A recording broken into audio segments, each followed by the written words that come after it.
안녕하세요. 김종호의 경제TV. 오늘은요, 재벌 해체 그 후. 이 시리즈 기억나시죠, 여러분? 예. 이미 두 번의 영상이 나왔습니다만은 오늘은 세 번째입니다. 그러니까 재벌에서 대기업에서 오너가 사라지고 나면 그러면 그 후에 어떤 일들이 벌어지는가라고 하는 것을 좀 이렇게 우리나라 기업들의 경험을 통해서 살펴보고 본다. 그래서 지금의 재벌 기업들이 오너들이 사라지고 나면 그러면 어떻게 될 건지 그것도 이제 나중에 이 논의 결과들을 바탕으로 해가지고 예측해보고 하는 그런 시리즈입니다. 오늘은 세 번째 시간인데요. 우리나라에서 오너가 없는 아주 대표적인 기업 하면 어디 떠오르는데 없으세요? 유한양행입니다. 유한양행 대표적인 전문 경영 기업이라고 불리고 있죠. 그 유한양행에 대해서 말씀을 드리고자 합니다. 유한양행은요, 1926년에 만들어진 기업이에요. 우리나라 최초의 기업 중에 하나죠. 예. 그래서 유일한 씨가 미국에서 돈을 벌어가지고 미국에서 유일한 씨가 숙주 부인이 중국 사람이거든요. 중국 의사인데 그 부인이 중국 사람이니까 이제 중국 커뮤니티에 이제 상당한 네트워크가 있을 거 아니에요. 그 중국 사람들에게 숙주나무를 팔아가지고 미국서 돈을 많이 벌었어요. 그래서 그걸 가지고 이제 어떻게 하다가 식민지 조선에 와보게 된 겁니다. 이 유일한이라고 하는 사람은 미국 사람이에요. 예. 9살 때 고종 황제 때죠. 그러니까 고종 황제 때 9살에 미국으로 건너갔어요. 그래가지고 미국인 가정에서 컸어요. 그래서 미국 사람이에요. 그야말로 뼛속까지 미국 사람입니다. 이 사람은. 그런데 1920년대에 이 한반도 식민지 조선에 와보게 된 거예요. 그러면서 마음이 너무 아팠던 거죠. 그래서 미국서 번 돈, 사업하던 걸 다 정리를 하고 그리고 이제 조선 땅으로 들어오게 됩니다. 미국인으로서 들어온 거죠. 그러니까. 예. 그때 또 다른 한국계 미국인인 서재필 씨, 서재필 선생 아시죠? 서재필 씨가 유일한에게, 청년 유일한에게 그때 그 목각판을 하나 새겨줘요. 그게 버드나무입니다. 왜냐하면 뉴씨잖아요. 그러니까 버들유 이거예요. 그래서 버드나무를 하나 목판으로 새겨줬는데 그 버드나무가 아직도 유한양행의 로고로 쓰이고 있는 겁니다. 예. 그래서 미국 사람이 1926년에 만들어 놓은 기업, 제약회사, 그게 유한양행이에요. 이 장사가 잘 됐죠. 그래서 그때 만든 1933년에 만든 약을 유한양행이 만든 약을 아직도 우리가 쓰고 있는 게 있어요. 그게 안티프라민입니다. 그때 만들어졌고 아무튼 이 유일한 씨는 상당한 사업가고 그리고 돈을 많이 벌었고 예 그랬어요. 그래서 우리나라의 대표적인 제약 기업이었다고 보시면 돼요. 뭐 시장 점유율 한 10% 정도 되죠. 사실은 동아제약이 매출액은 더 많았어요 처음에. 왜냐하면 동아제약은 근데 이게 바카스 매출액이잖아요. 바카스를 약이라고 보기는 어렵죠. 그러니까 순수한 약으로 따지면 사실은 유한양행이 한국 최고의 제약회사였다 이렇게 보시면 돼요. 그런데 우리나라 대부분의 기업들이 다 일본식 경영을 했습니다. 왜? 다 일본에서 배운 거죠. 그런데 유일하게 이 유일한 씨는 미국인이라고 그랬잖아요. 미국에서 제너럴 일렉트릭도 다니고 미국에서 뭐 초, 중, 고등학교를 다 대학교를 다 미국서 다니고 그래서 미국식 경영을 이 조선 반도에 와가지고 펼쳤던 겁니다. 그리고 자기가 세상을 떠날 때 그것도 미국식으로 내 이 회사는 이 유한양행이라고 하는 기업은 사회에 환원을 하겠다 이렇게 결정을 한 거죠. 이거 다 미국식 결정들인 겁니다. 예. 자, 그래가지고 그것을 전문 경영인 자기가 갖고 있는 그 주식을 다 그 재단을 만들어서 유한재단에다가 기부를 했고요. 예. 그리고 전문 경영인 자기 밑에서 이제 그 일을 배웠던 사장들이죠. 사장, 전무 뭐 이런 사람들에게 이제 CEO 대표 자리를 다 넘겼고 그리고 본인은 떠나갔어요. 그러니까 유일한 씨한테 아들이 하나 있었는데 유일선이라고 하는 사람이 있었는데 1년을 회사를 경영을 맡겨봤어요. 그런데 유일선이라고 하는 사람도 미국인이기 때문에 이 한국 사람들하고 한국 직원들하고 도대체 맞지가 않는 거예요. 그래가지고 뭐 불화만 일어나고 뭐 그랬죠. 그래서 유일선 씨는 다시 미국으로 돌아가고, 그래서 온전하게 이 유한양행이라고 하는 회사는 직원들에게 넘기게 됩니다. 그렇게 해서 1969년에 유한양행은 전문 경영 기업, 우리나라 최초의 전문 경영인 기업으로 거듭나게 되는 것이죠. 그게 우리가 알고 있는 그 유한양행의 출발이에요. 그리고 그렇게 전문 경영 기업으로 출발을 했어요. 그 당시에 출발할 때 매출액이 30억 정도 됐죠. 그 이후로 유한양행은 꾸준히 성장을 했어요. 그래서 2017년에 매출액이 1조 5천억이 됐습니다. 그러니까 얼마가 됐나요? 뭐 한 5천 배 됐나요? 예, 굉장한 성장을 했어요. 그래서 제가 그 기아자동차나 뭐 대한전선이나 이런 데 이야기들을 했잖아요. 그 전문 경영인 체제로 전환이 되면서 회사가 망한 회사들인데, 유한양행은 상당히 견고한 성장세를 그대로 유지를 했죠. 자, 그런데 이것만 놓고 보면 잘 알 수가 없어요. 오너가 있는 기업하고 비교를 한번 해봐야 되는 거예요. 그래서 유한양행이라고 하는 기업은 전문 경영 체제이면서 그 전문 경영인들은 외부에서 영입된 사람들이 아니고 전부 노동자들 중에서 이제 발탁된 사람들이거든요. 그러니까 유한양행은 전문 경영 기업이면서 노동자 기업이에요. 그런데 제약업계에서 이 유한양행과 상당히 대조되는 비교의 대상을 구할 수가 있습니다. 그러니까 유한양행이 그 제약업계에서 매출액이 1위거든요. 1조 5천억 2017년에. 2위가 1조 3천억이에요. 그게 녹십자입니다. GC 녹십자라고 하는 그 회사죠. 여기도 제약회사예요. 그런데 이게 비교하기가 굉장히 좋은 것은 녹십자라고 하는 이 제약회사는 철저한 오너 경영을 하는 회사입니다. 유한양행하고는 굉장히 대조적이죠. 그리고 그 출발점이 비슷해요. 유한양행은 1969년에 전문 경영 체제로 출발을 했다 그랬잖아요. 그 유일한 씨가 떠나면서. 그런데 이 녹십자라고 하는 데는 1971년에 녹십자, 주식회사 녹십자라고 하는 이 제약회사로 본격적으로 출발을 합니다. 원래 시작은 1967년 그 무렵부터 뭐 그 수도약품이니 뭐 여러 가지 단계를 거치긴 합니다만은 녹십자가 된 것은 1971년이죠. 그리고 여기는 철저한 오너 경영을 해왔어요. 원래 이 녹십자라고 하는 이 회사를 세운 그 집안은 허채경이라고 하는 그 집안이에요. 지금 한일시멘트인데 허채경이라고 하는 사람은 개성상인입니다. 개성에서 내려와 가지고 이제 남한에서 사업을 시작을 했고 시멘트 사업으로 이제 큰 성공을 거뒀죠. 그리고 그 허채경 씨가 어떻게 하다가 제약에다가 투자를 하게 됐는데 그 약품 만드는 사람들이 막 뭐 재정적으로 어렵고 그러니까 그걸 사람들을 도와준다고 하다가 제약업계로 들어온 거예요. 예. 그러다가 그 사업을 이제 장남인 허영섭에게 맡기게 된 거고, 이 허영섭이 경영의 전권을 행사를 하면서 녹십자라고 하는 회사가 쭉 이렇게 성장을 해 온 거지요. 그래서 1971년에 매출액이 1억 원이었는데, 매출액 1억 원이에요. 진짜 뭐 조망만한 회사죠. 막 시작하는 그런 회사니까. 이 회사가 2017년에 1조 3천억 매출하는 그런 회사로 성장을 한 겁니다. 그러니까 전문 경영 기업인 유한양행은 30억으로 출발을 해가지고 1조 5천억이 된 거고, 녹십자라고 하는 오너 경영 회사는 1억 원에서 출발을 해가지고 1조 3천억이 된 거예요.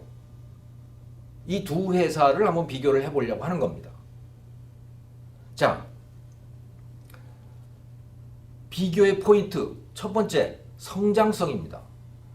30억에서 1조 5천억이 된 거, 1억에서 1조 3천억이 된 거, 뭐 그것만 놓고 보더라도 뭐 성장성이 얼마나 차이가 있는지 여러분 아실 거 아니에요? 사실상 처음에 시작할 때 유한양행과 녹십자는 비교의 대상조차도 안 되는 기업이었습니다. 왜? 유한양행이 워낙 탄탄한 제약회사이기 때문에 그런 거죠. 예. 유한양행을 따라올 만한 제약회사가 사실상 없었다고 봐도 되는 거예요. 유한양행은 정말 탄탄했고 유일한이라고 하는 사람이 정말 경영을 잘하는 사람이었고 그랬던 거죠. 그래서 시작은 녹십자가 뭐 정말 형편없는 시작을 했는데 지금 1조 3천억이 된 거예요. 사실은 녹십자가 유한양행을 따라잡은 게 1992년인가 그렇습니다. 매출액으로. 그 한 20년 동안에 이제 30배의 매출액 차이를 이제 극복을 한 거죠. 자, 왜 이렇게 성장성에서 차이가 있는가? 이것은요, 신약 개발하는 과정들을 놓고 보시면 압니다. 신약 개발을 하는 과정을 놓고 보시면 알아요. 자, 이게 보면 지금 여러분들께서 보시는 이 데이터는 R&D, 그러니까 제약회사들이 전체 매출액 중에서 R&D, 연구개발에 투자하는 비중이 어떤가라고 하는 그 데이터이거든요. 자, 한번 보시죠. 이게 2006년부터 2014년까지의 데이터거든요.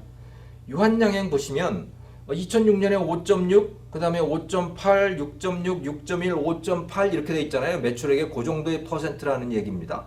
자, 그런데 이게 2006년 그 무렵에는 다 비슷비슷해요. 그래서 유한양행 5.6, 녹십자 5.6, 한미약품 좀 높아요. 대웅제약 6.1, 동아제약 6.1, 뭐 이 정도 되죠. 그런데 이게 지금 그 제약업계에 위기가 닥친 그런 시기였습니다. 무슨 위기냐?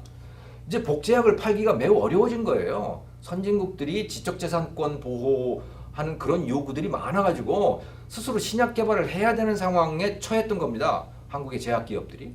그래가지고 R&D 투자를 굉장히 늘리게 돼요. 신약 개발 투자를 굉장히 늘리게 되죠. 그래서 녹십자 같은 경우에는 2014년에 9.9%가 되고요. 한미약품은 여러분 잘 아시잖아요. 무려 매출액의 26%를 R&D에 투자를 하고 이제 이렇게 된 거예요. 그런데 흥미롭게도 유한양행은 거의 변화가 없습니다. 그래서 2014년에 5.8%예요. 매출액에. 그러니까 R&D, 신약 개발에다가 별로 투자를 안 하는 거예요. 네. 투자를 안 하는 겁니다. 오히려 유한양행은요. 신약 개발보다는 이 영업에다가 투자를 많이 하죠. 그래서 여러분들이 또 다른 이 표를 보시면 전체 매출액 중에서 판매관리비가 차지하는 비중을 보여주고 있는 거예요.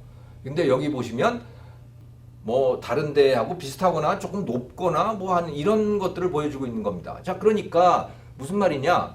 유한양행은 R&D 투자는 다른 데보다 훨씬 작고 판매관리비는 뭐 약간 높거나 뭐 그런 쪽이에요, 오히려. 자, 그러니까 이게 뭘 뜻하는 거냐? 신제품 개발보다는 영업에 치중을 한다라고 하는 그런 기업인 거예요. 이것은 유일한 씨가 있을 때, 유일한 씨가 회사를 경영할 때하고는 상당히 다른 어떤 특성을 갖게 된 거예요. 그래서 여기에 또 다른 이 표를 보시면 그 회사가 얼마나 약품을 생산을 했는가라고 하는 거거든요. 그게 무슨 말이야? 제약회사가 약품을 생산 안 한다고? 그렇죠. 유한양행은 약품 생산이 그렇게 많지를 않아요. 그 매출액에 비해서. 오히려 약품 생산보다는 남의 약을 갖다가 파는 것이 많은 거죠. 외국 제약회사들의 약을 이제 수입해서 파는 그런 비중이 크거든요. 그래서 2015년을 보면 녹십자의 경우에 5,472억 원을 생산을 했어요. 약품을. 그런데 유한양행은 3,446억을 생산을 했어요. 그러니까 녹십자보다도 약품 생산 규모가 훨씬 작아요. 그런데 매출액은 어떠냐? 매출액은 유한양행이 더 커요.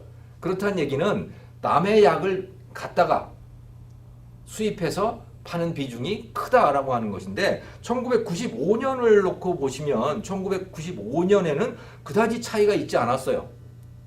그래서 녹십자가 1,531억 원이고 유한양행이 1,529억 원 해가지고 거의 비슷해요. 둘이서 그 생산액이. 그런데 점점 더 유한양행은 생산의 비중을 줄이고 그 대신 남의 걸 갖다가 파는 비중을 늘리는 거죠. 이 짐작이 되시죠? 왜 이런 일이 발생을 했을까? 예. 이것은 유한양행 전문 경영 기업도 노동자 기업이 이렇게 시간이 오래 걸리는 투자를 할 수가 없기 때문입니다.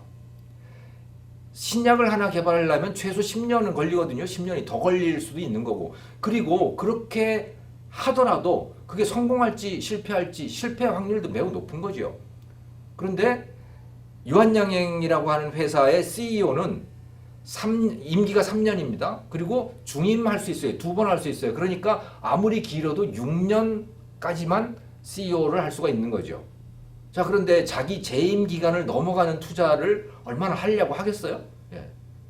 내가 지금 투자해 놓으면 그 결과가 다른 사람한테 갈 텐데, 말하자면. 그런 거죠. 그래서 아무래도 이 유한양행이라고 하는 기업은 이 R&D 투자에 소극적일 수밖에 없었다라고 해석을 할 수가 있을 것 같습니다. 그리고 이것은 어떤 전문 경영 기업이 되더라도 어떤 노동자가 그 회사의 경영권을 잡더라도 아마 반드시 나타나게 될 속성일 것 같습니다. 미국의 전문 경영 기업은 이런 문제들이 좀 작아요. 그 왜 그런지에 대해서는 나중에 말씀을 드리겠습니다만 다른 편에서. 예. 아무튼 우리나라는 그런 속성이 강하게 나타난다라고 하는 것을 말씀을 드릴게요.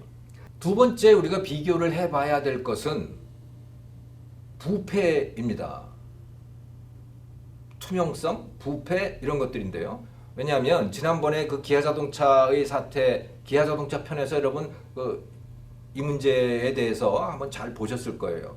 기아자동차가 굉장히 부패했었다. 그것은 그 임원에서부터 말단 직원에 이르기까지 그냥 조직이 전체적으로 부패한 양상을 보였다라고 하는 그런 말씀을 드렸는데, 유한양행도 그럼 그렇게 부패했느냐? 그렇게 부패한 것 같지는 않아요. 부패한 것 같지는 않아요. 뭘 보면 알 수가 있냐면 이 유한양행이 외국 제약사로부터 약을 수입해다가 여기다 팔고 있다고 그랬잖아요. 국내에다가. 그런데 외국 제약사들이 유한양행을 파트너로 삼는 이유가 있어요. 굉장히 큰 이유 중에 하나는 이 기업이 믿을만하다는 거예요. 그래서 외국 제약사들이 유한양행을 파트너로 삼아주고 있다고 하더라고요. 그러니까 유한양행은 부패로부터 상당히 자유로운 기업이다 라고 할 수 있을 것 같아요. 그런데 전혀 부패가 없었던 것은 아닙니다. 이 제약업계가 리베이트 관행이라고 하는 게 굉장했었잖아요. 이거는 유한양행도 거기서 예외가 아니었었고, 그래서 2010년대 그 무렵 보면 그냥 모든 이 제약회사들이 다 리베이트로 걸려가지고 뭐 과징금 받고 벌금 물고 막 이렇게 하거든요. 그때 유한양행도 걸렸고 녹십자도 걸리고 뭐 그랬어요. 그래서 유한양행은 과징금인가 벌금을 1억을 냈고 녹십자는 거기에 불복을 해가지고 재판을 내서 2천만 원을 벌금을 냈고 뭐 이렇게 결말이 됐는데, 그러니까 녹십자나 유한양행이나 좀 그 투명성 또는 부패 정도에서는 비슷한 거 아닌가 그런 생각이 들었어요. 그러면 기아자동차와 달리 유한양행은 왜 깨끗할 수가 있었을까? 몇 가지 이유를 생각해 볼 수 있겠어요. 하나는 유일한 씨의 미국식 경영의 그 풍토가 상당히 그대로 전수되어 내려오는 거 아닌가라고 하는 그런 설명을 하나 해볼 수 있고, 두 번째는 회사가 비교적 작다. 유일한 씨가 세상을 떠났을 때 회사 규모가 종업원 규모로 하면 1000명 정도였는데 요즘에 한 1500명 정도 된다고 그러더라고요. 그러니까 그렇게 크지 않은 기업이에요. 그래서 서로가 서로를 잘 알고, 그래서 아마도 상호 감시도 잘 되고 뭐 부패는 아예 생각조차도 못하는 그런 분위기가 된 거 아닌가라고 하는 그런 설명이 가능하겠고, 또 세 번째의 설명은 여기에 유한양행에 흥미로운 사람이 한 사람이 있습니다. 연만희 고문이라고 하는 분이 있는데, 이분이 유한양행 주식의 0.16%를 소유하고 있어요. 그러니까 뭐 개인으로서는 상당히 대주주죠. 네. 그리고 이분이 포항제철, 포스코로 따지면 박태준 같은 그런 위치를 차지하고 있는 것 같더라고요. 그래서 그 일종의 오너 비슷한 그런 역할을 하고 있는 것 같아요. 이런 것들이 복합적으로 작용을 해서 그 유한양행의 그 투명성 이런 것들을 유지해가고 있는 거 아닌가 하고 추측을 해보게 됩니다. 세 번째 비교 포인트는 뭐냐? 바로 경영권 승계 과정이 얼마나 순조로운가 하는 것이죠.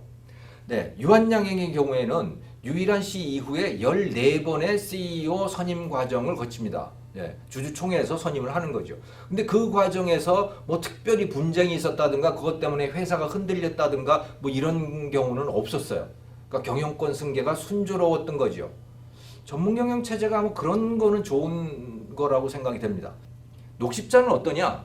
뭐 허영섭 씨가 하고 있는 동안에는 괜찮았어요. 근데 허영섭 씨가 세상을 떠나면서 이 분쟁이 발생을 하기 시작했습니다. 정확히 어떤 이유 때문에 그런 건지는 잘 모르겠지만 허영섭 씨는 특이하게도 장남에게 주식을 주지를 않았어요. 장남에게 주지를 않고 뭐 동생과 뭐 다른 사람들에게 주식을 이렇게 넘겼다고요. 재단에도 넘기고. 그러니까 이 장남의 입장에서는 굉장히 화가 나는 거죠. 그래가지고 막 그 소송도 붙고 회사가 이 경영권 분쟁의 소용돌이 속에 들어가게 됩니다. 그게 몇 년을 좀 그렇게 그런 상태가 됐거든요. 이건 회사로서는 상당한 타격이죠. 예, 지금은 해결이 된 것 같습니다만은 아무튼 이 경영권 승계하는 과정이 이 문제예요. 이 오너 체제는. 그래서 녹십자라고 하는 이 기업도 그런 이 비용을 치렀던 것입니다. 자, 정리를 해봅시다. 경영 성과로 보면 오너 기업이 더 낫다. 신약 개발처럼 장기적 투자 그리고 모험적인 투자가 필요한 그런 사업에 있어서는 오너 기업이 낫다. 그리고 성장성도 오너 기업이 더 좋다. 두 번째, 부패 정도. 기아자동차의 경우에는 굉장히 이 전문 경영 노동자 기업이 부패를 했었는데 유한양행은 부패를 안 했다. 그러니까 이 노동자 기업도 부패하지 않을 수 있다라고 하는 것을 유한양행이 보여주고 있고요. 녹십자는 그러면 특별히 더 부패했느냐? 그런 것 같지는 않아요. 네. 그 다음에 경영권 승계. 이 과정에서는 확실히 전문 경영 기업이 자금이 작다. 그 코스트도 작다. 오너 체제는 경영권을 넘기는 그 과정이 굉장히 많은 코스트를 발생을 시킨다라고 정리를 해볼 수가 있을 것 같습니다. 오늘은 재벌 해체 그 후 세 번째 유한양행과 녹십자를 비교를 해봤어요. 그래서 오너가 사라지고 나면 어떻게 될까? 그 유한양행을 통해서 우리가 볼 수 있었다. 네, 여기서 마치겠습니다. 고맙습니다.